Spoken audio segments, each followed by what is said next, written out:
ஸ்ரீஹரையே நமஹ. உரைமேல் கொண்டு என் உள்ளம் ஓவாது எப்போதும் அரைமேல் மரகதமே போல திரைமேல் கிடந்தானை கீண்டானை கேழலாய் பூமி இடந்தானை ஏத்தி எழும் எழுவார் விடை கொள்வார் ஏன் துழாயானை வழுவா வகை நினைந்து வைகள் தொழுவார் வினை சுடரை நந்துவிக்கும் வேங்கடமே வானோர் மனச்சுடரை தூண்டும் மலை. விண்ணோரும் விரும்பி தொழும் திருவேங்கட மலையில் வாழும் மரகதமே, என் அப்பா, தன் அல்லல் தீர வந்தவர்களோ, உன்மேல் ஆசையாக வந்தவர்களோ, தன் தேவைக்காக வந்தவர்களோ, உன் சேவைக்காக வந்தவர்களோ என யாராயிருந்தாலும் அவர்களின் தீராத வினைகளை எல்லாம் பொசுக்கும் தெய்வமே, பன்றியின் உருவம் கொண்டு கடலில் மூழ்கிய பூமியை தூக்கி நிறுத்தியது போல் கவலை கடலில் மூழ்கும் எங்களையும் தூக்கி உன்னோடு அணைத்து நிறுத்துவாயே அப்பா.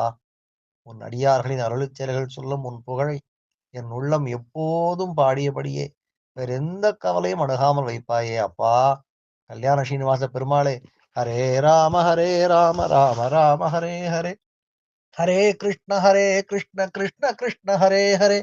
கல்யாண ஸ்ரீனிவாச காருண்ய வெங்கடேஷ கோவிந்தா கோவிந்தா கோவிந்தா.